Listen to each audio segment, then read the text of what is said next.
It's very common when people come here that they have an interest in becoming leaders. There's a great interest in people who are attracted to this program sufficiently to give up their lives and join. Very common for them to be interested in becoming leaders. It's not just here. Other similar places have leadership training programs. People are trained to use these skills for some kind of work.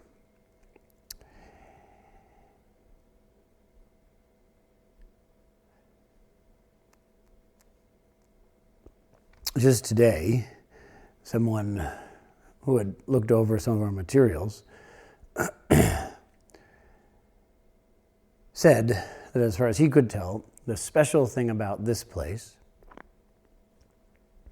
is not actually that we take the Dharma, the practice of the Dharma, the practice of awakening, deeper than most places.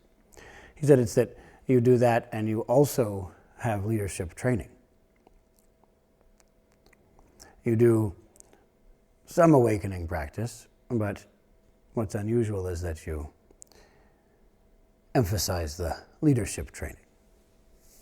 And this was a great concern for me to hear this. Because if that's the message that we're putting out, then we're misrepresenting ourselves.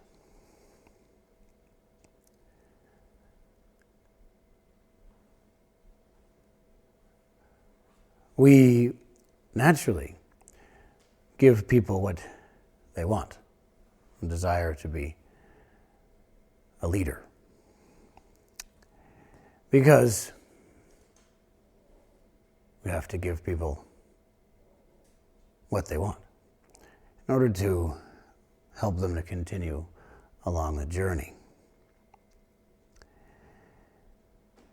But it's important to see that the very desire to be a leader is evidence that we are not a leader. Why is this? Because we have a theory. We have a strong theory nowadays that's moved deeply into our minds. Some people refer to it as the great men theory of history. What does it mean? It means that a few people determine the course of history. That's really what it comes down to. There's a lot of other stuff mixed in as well, but the point is, individuals determine history. That's a view. That's a interpretation. As a concept. And we believe it. We're individualistic. We have the sense, I myself, I will be the one who makes a difference. To us, that feels exciting. Very motivating. And because it's so motivating, we make use of it as a motivational tool.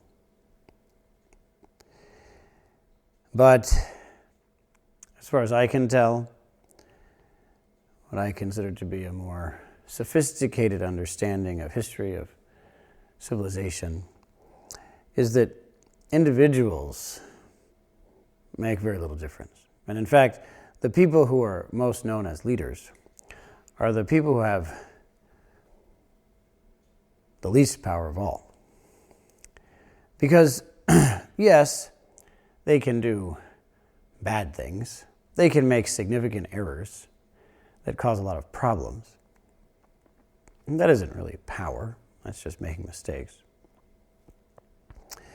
In order to be given the trust of people, in order to be able to compel others to do what you want them to do, you have to act according to their opinions and preferences, perspectives, assumptions.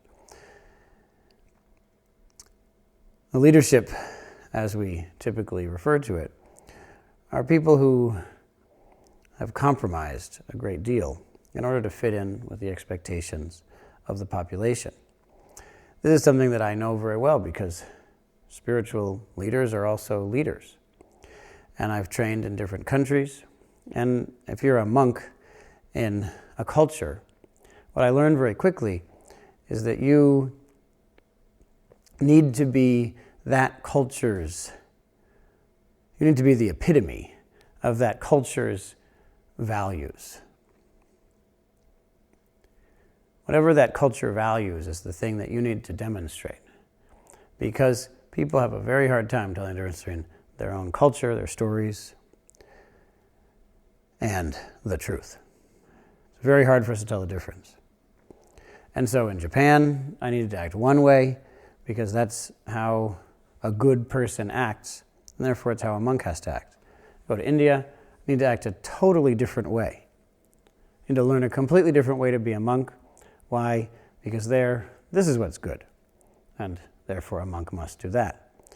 If I were to behave as a monk the way Japanese monks behave while I was in India, I would be considered to be a very bad monk, actually a very bad person, and vice versa. The same is true here, of course. Our culture has certain ideas about how we're supposed to be, and so we adjust to that because that's the way we acquire leadership. We often don't notice that in order to get that leadership, we've given up our freedom.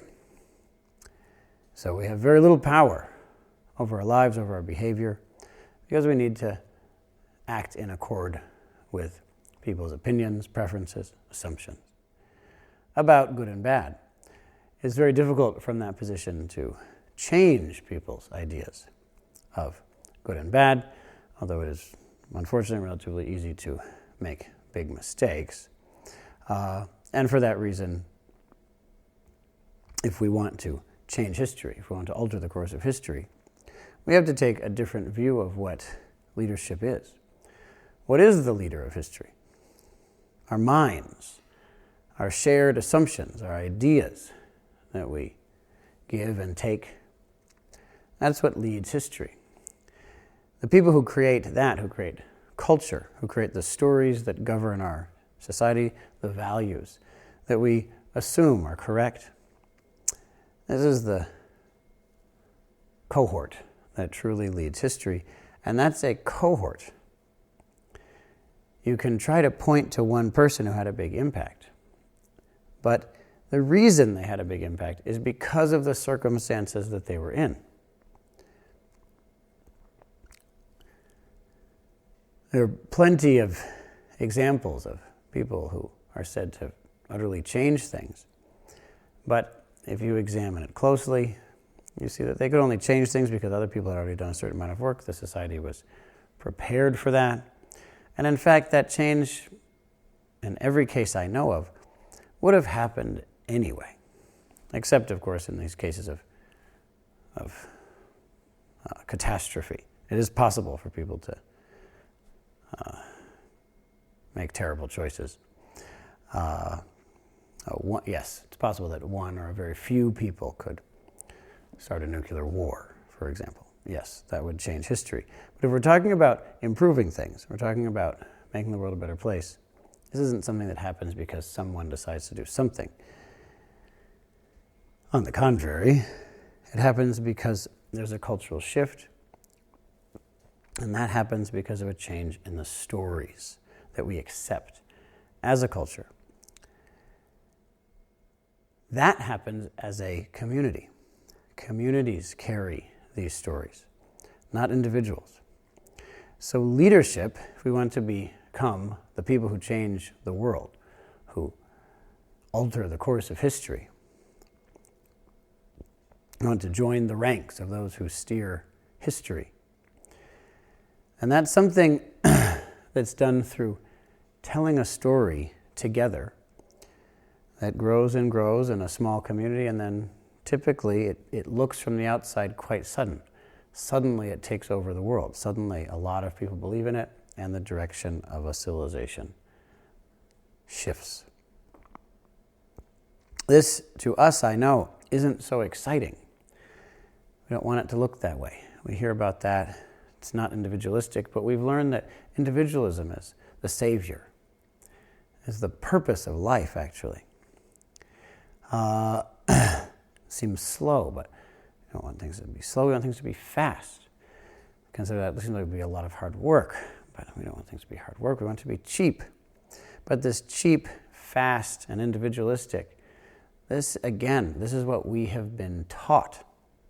And if we buy into it, it's simply evidence that we are not leaders. In fact, we're not free even over our own minds. We're not free to govern our own conceptions. If there are people who can cut through all of that, those people are in a position to change history. As long as we're ultimately motivated by the stories that we've been indoctrinated with, we will act in accordance with them. We will do the things that support those stories, those views. It's completely different if we've cut through those views. And it is possible to create a group of people who have cut through that. Those people can create a new story, a new approach, a new perspective, a new direction. That's what we're doing here, creating a community of people who have dropped the stories that run our world. For that reason, it doesn't make sense to say that really what we're doing is adding a leadership training program. This is just compassion. It's not about I'm going to be a leader. It's about compassion. And compassion is part of the Dharma. It's an essential part of the Dharma. It's not some other thing that you add on to the Dharma. Compassionate action to serve the world is essential to the Dharma. If you remove that from the Dharma, it's not the Dharma. There's no wiggle room here. There's no way to say, well, you're going to get enlightened, and also you should learn how to take compassionate action. It doesn't make sense to put it that way. That is part of it. That's how it is. There's no way to remove it, to separate it. If we look at it that way, then we're creating a problem that wasn't originally there. This is something that I see very commonly nowadays, that people say, we need to add compassion training into all of this insight. Hear people say it and think that they said something clever.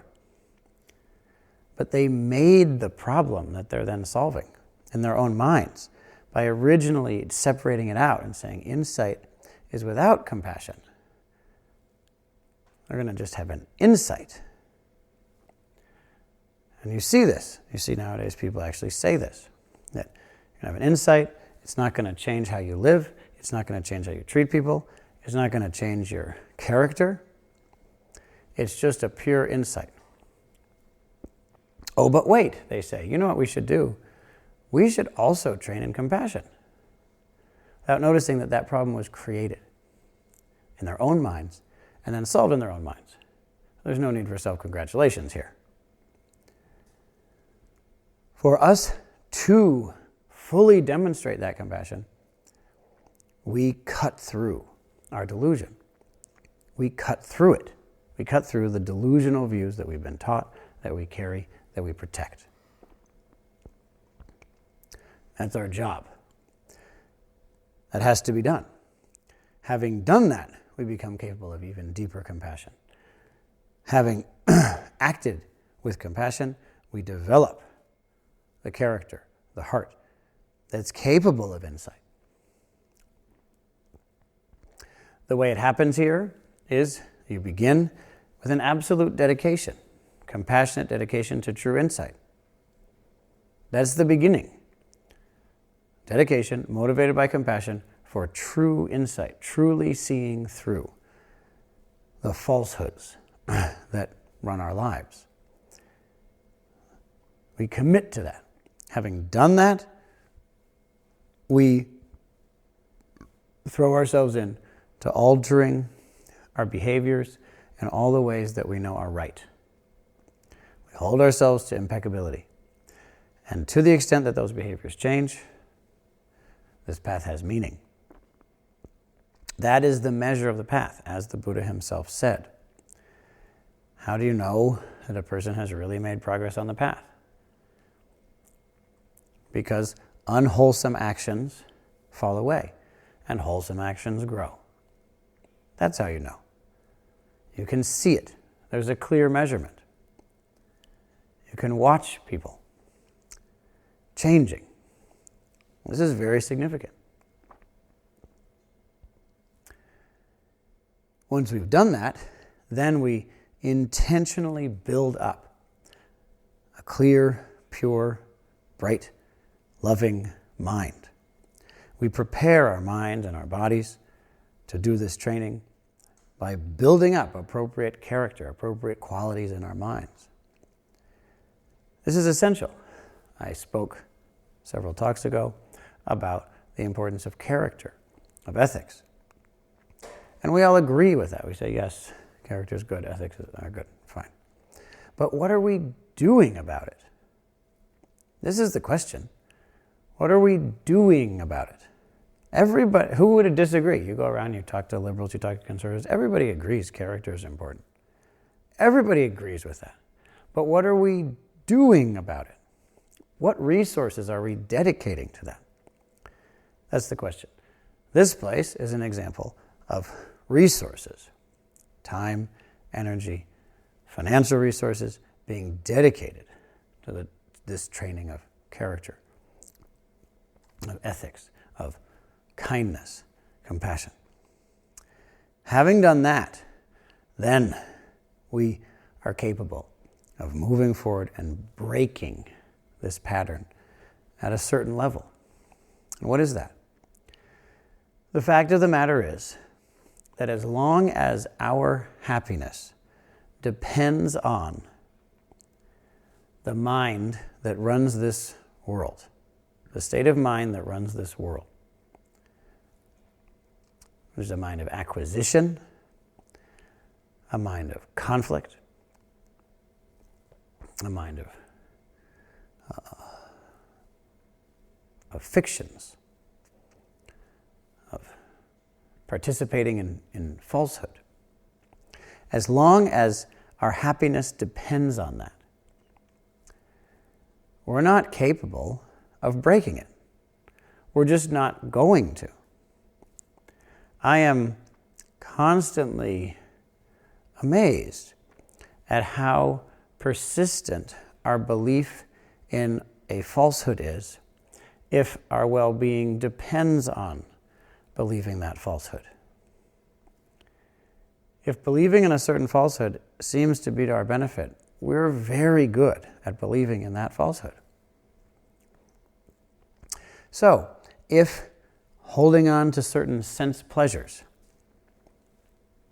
certain things, certain objects, also certain views, certain opinions, certain identities, if that is essential to our happiness, certain stories about who we are and who we'll be, if that's essential to our happiness,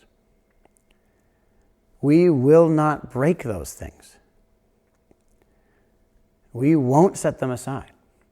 And so it's essential for us, if we wish to be leaders, if we wish to make a difference, it's essential for us to find a kind of happiness that doesn't depend on the self-centered patterns that run the world, that run the modern world.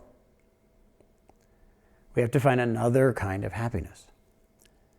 And that's exactly what we do. And when we do that, then our minds are no longer dependent upon these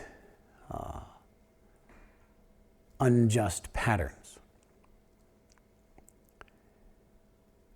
Having done that, we continue on At the point when we find the direct experience of non-conflict, that we ourselves can directly experience non-conflict. For most of us, conflict is essential. It seems to be the only way anything could ever work. We need to have a direct experience of non-conflict. At this point, once we're no longer dependent upon the craving for various sensual objects, those could be physical things, they could be mental views or identification patterns. Once we're no longer grasping after that, once we're no longer basing our activity on conflict, especially conflict within ourselves, but also conflict with others, trying to fix ourselves, trying to fix others. Once that's been set aside, then we can move through the process of cutting through everything that we hold on to in our minds. When we've done that, then we're very, very powerful. We're free. And we can use that freedom then to have a direct insight into the truth, into what's real. We can directly perceive that. That then, finally, no longer meaningless speculation, but the direct experience becomes the basis of the stories that we tell.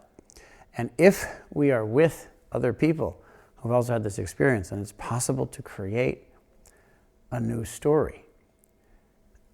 It's essential that we fully include compassion in this. That's why we include it. Here we call it, quote, leadership. But leadership doesn't mean I'm a special person who's going to make a big splash. Isn't there any big important work for me to do? It's not about that.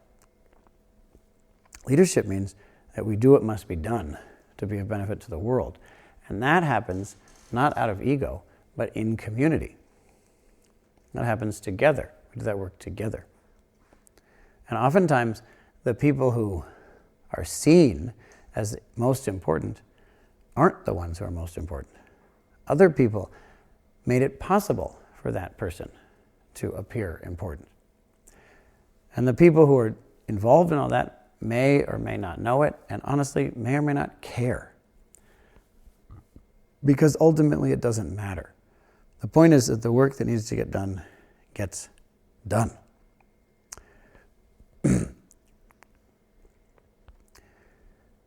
As we create a community of people who can connect on that deeper level,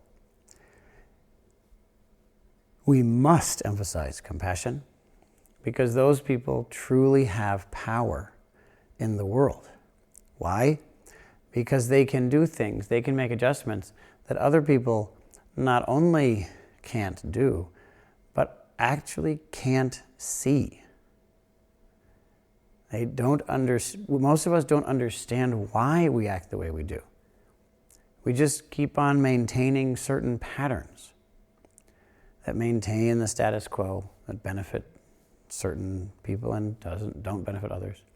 But we don't really know why. That's why most of us try so hard to change our behaviors and can't. So we don't know why we're behaving that way in the first place.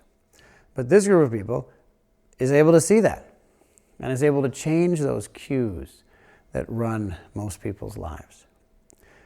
Therefore, these people must have been trained in character, must have been trained in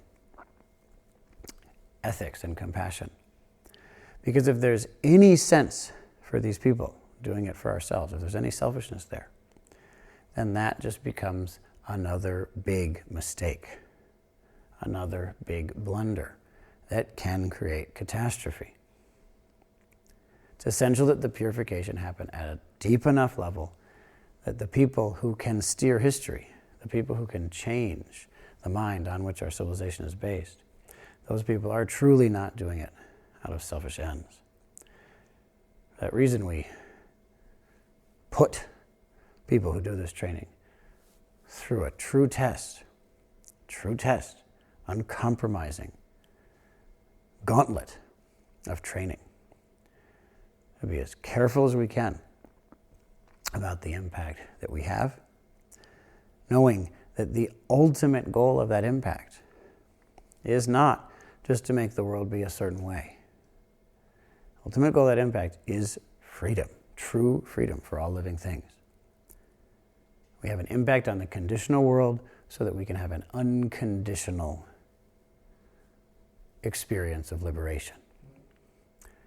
And out of that unconditional experience comes our compassionate activity in the conditions of the world.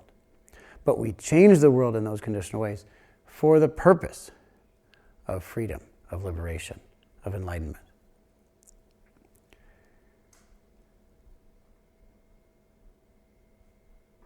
Therefore, we, as a community of people living and training here, a community of people who are connected, a community of supporters, everyone involved in this community, we're all together changing the world.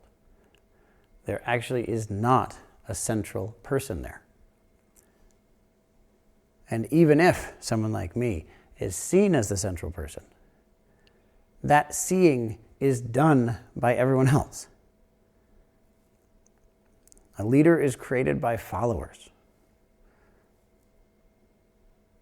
That's how it works. We together have this impact. That's how it really happens. And those people who can't see that can't have that level of impact. Therefore, we truly dedicate ourselves to having the kind of impact that's of the greatest benefit to all living things.